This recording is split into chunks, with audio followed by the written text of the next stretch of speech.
As with every game, the finals always releases their patches with a lot of changes that for whatever reason didn't hit their patch notes. So today I figured we would go over all of the changes in Season 2, patch 2.1.0, and the most recent patch of 2.2.0 that you weren't told about. And there is a lot of changes you weren't told about. Some of these undocumented changes were posted on my subreddit r/Ottr submissions, so make sure to check that out and subscribe to stay in the know about anything the finals related. But anyways, let's dive right into it. Starting off with probably the reason you clicked on this video, LH1 feels great this patch. Actually, ever since Season 2 released, I've been saying it on stream for a really long time. But after I finally dug into it, thinking it was a change to visual recoil, I noticed that when I was comparing this old footage to the actual live version footage, the visual recoil actually seemed unchanged. The bullets also seem to exit where the gun is pointing. However, as you might be able to tell, it has significantly less recoil today than what it had in Season 1. Looking at this from a balancing perspective, this is a pretty big undocumented change, but it's far from the only one. You can now pick up teammate statues from slightly farther away. This used to be the range that you would get if you crouched when going for a pickup in the past. If you try crouching now,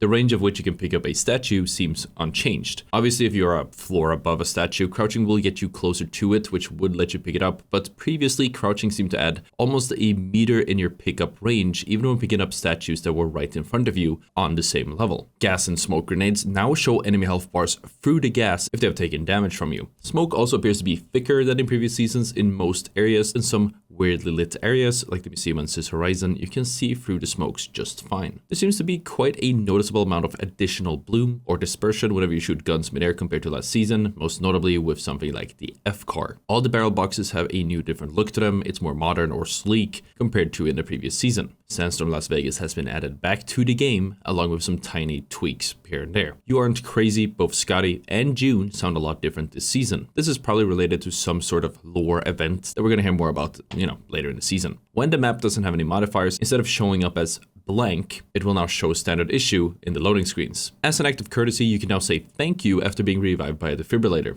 character might also play a voice line after they've been revived that you, your team, and your enemies can hear. I've also noticed that the store now shows tomorrow and then today instead of a specific hourly countdown to when the store would refresh. Another huge balancing change is that the game's characters will now audibly announce that they started a revive. The enemy teams can also hear this, which makes clutchy stealth revives a lot less viable. Getting defib now plays a new audio during the revive animation, with the audio sort of filling up to match the animation. The noise can be heard both by teammates and enemies alike. You can no longer get into the hollow ball on Sis Horizon with the gateway. If you try throwing a gateway at the bottom of it, which normally would clip you through, it will instantly despawn instead. Odds are this applies to other clipping spots as well. You cannot clip through ceilings or floors with the gateway anymore either. Normally, placing a gateway underneath a flat surface would teleport you on top of it, but now it just places you inside of the portal, and then you'll drop down as intended instead. And those were some undocumented changes, but there's also a lot of bugs that came with this patch, and I think if we bring attention to them, maybe they'll get fixed faster, or at the very least, we'll raise some awareness, and you guys will know what to do if it happens to you. So first off, let's address the elephant in the room. Spawns seem broken, or maybe they were fixed and then broken again. Enemy teams will spawn next to you or right on top of you, and sometimes you will spawn 200 meters away, even when a cash out is about to finish. It seems completely random, or maybe just inconsistent. No idea which one of the two it is. Maybe it's actually intended to be this way, in which case this is definitely not the way to go. You can use the gateway ability to glitch out of the map on the practice range by throwing one end of the portal through the big white hole and then taking it. Following this, Reddit users found that you can shoot at other enemies in the practice range as well. Some cash outs spawn halfway sticking out of the ground for some reason, but if you touch them or start a cash out, they should perk right up. You will randomly lose the ability to sprint. I'm not sure what causes it, but you can get the ability to sprint back by swapping between your weapons and all of your gadgets. It's not always the same one being the culprit, so just keep swapping between them until it eventually works. The lever glitch or exploit from last season might still be here. I'm not going to explain how to do it because I don't want to share a game-breaking exploit, which I am hoping that Embark is tracking and will punish anybody who abuses it, but people are abusing a specific glitch not to lose any fame points in the first qualifying round. And of course, while we can't see our total fame points to see whether it works or not, it is easy to test it and see that the leaderboard position doesn't change if you do this, and you don't receive a penalty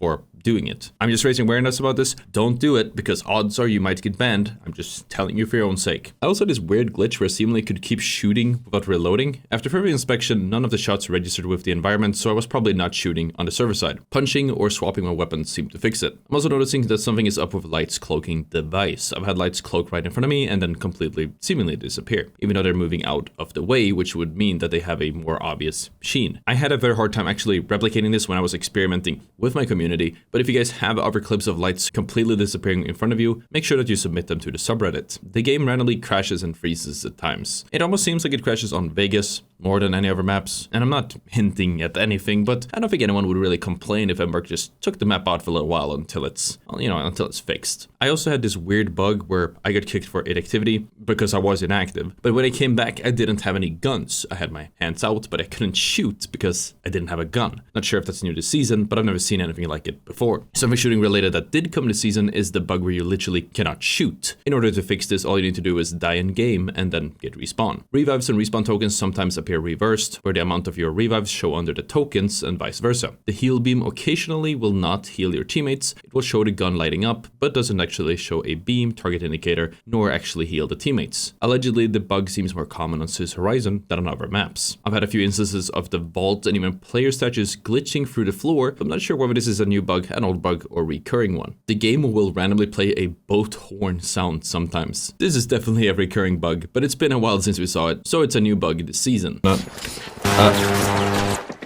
What the fuck was that? Some players have reported getting an insane amount of XP gains on the Battle Pass or their overall progression. This is a visual bug, and if you play one game, it should sort itself out. The gateway can somehow crash servers as well. I won't go into the specifics about how it happened, but for as long as the gateway is up, this bug will cause the server to be stuck in a standstill. In my case, getting a kill on the player who was frozen in front of me seemed to fix the server, and we could still play the entire game out. There's also some matchmaking errors and issues specifically with patch 2.2.0. Some of these errors include getting kicked off matchmaking or having difficulties queuing up. Some players have reported that they have incredibly unbalanced matches and are put into lobbies with what seem to be low-level players. That being said, odds are Embark is on top of that, and hopefully it'll be fixed soon. On top of these more obvious matchmaking bugs, there's also tons of reports of players sitting in queues for an insanely long time. If you have experienced this, let me know your regions, your ranks, what you're queuing for and when in the comments. I'm trying to see if there's any common denominators. And of course, as a huge side note, as Embark revealed, they're currently iterating on the ranked system as the season goes along. This is the main reason that the fame points are still hidden. They don't want you to abuse it. They're using the fame points as sort of a hidden elo. And yes, Embark made a video explaining ranked where they said individual performance matters, but that's really all that we know. So I decided to make a thread on my subreddit, which I will link in the description and the pinned comment, where I'm looking for people who only played with the same team for their entire placements or even more, yet ended up in completely different ranks. Any additional information, such as how much you guys cashed out, if somebody had a better kill to death ratio, and more, may be enough to get us an idea of the puzzle. Let's see if we can figure it out before Embark changes it. And as far as I know, that is everything. This took a while to put together because I have been focusing on streaming, and the subreddit hasn't really taken off just yet. So again, make sure to check out r/autosubmissions to submit cool clips, undocumented changes, or tips that you find in the finals. Anyways, thank you so much for watching, and I'll see you all next time. Peace out.